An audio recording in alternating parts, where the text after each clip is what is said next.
السلام علیکم، welcome to our channel نیم مرتبہ عدیل۔ میں ہوں آپ کا دوست عدیل۔ آج کی اس ویڈیو میں بات کرنے والے ہیں قرۃ العین نام کے بارے میں۔ جانتے ہیں قرۃ العین نام کا مطلب کیا ہوتا ہے اور اس نام والی لڑکیاں کیسی ہوتی ہیں۔ اس سے پہلے اگر ابھی تک آپ نے ہمارے چینل کو سبسکرائب نہیں کیا تو ضرور سبسکرائب کیجیے گا اور ساتھ والے گھنٹی والے بٹن پر ضرور کلک کر دیجیے گا تاکہ آپ کو آنے والی ویڈیو کی نوٹیفیکیشن ضرور ملتی رہے۔ نام ہے قرۃ العین۔ اس نام کا مطلب ہوتا ہے آنکھوں کی ٹھنڈک، آنکھوں کی روشنی کے ہوتے ہیں۔ اگر ہم اس نام کے تخلیق زبان میں بات کریں تو یہ اردو زبان کا نام مانا جاتا ہے۔ جنس لڑکی ہوتی ہے۔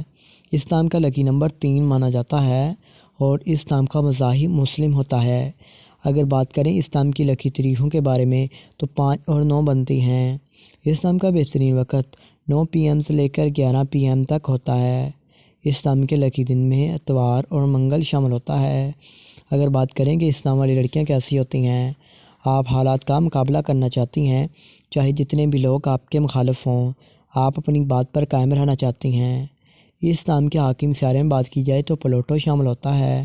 اور اب ہم بات کرتے ہیں اس نام کی معافی دانتوں کے بارے میں تو دانتوں میں تانبا بھی شامل ہوتا ہے۔ اگر بات کریں اس نام کے لکی کلرز کے بارے میں تو سرخ، رنگنما، ہلکا سبز رنگ شامل ہوتا ہے۔ اور اب ہم آپ کو بتاتے ہیں اس نام کے معافی پتھر کے بارے میں تو پتھر میں پخراج شامل ہوگا۔ تو امید کرتے ہیں کہ آج کی اس ویڈیو کو آپ لائک کریں گے اور ویڈیو کو دوستوں تک ضرور شیئر کریں گے۔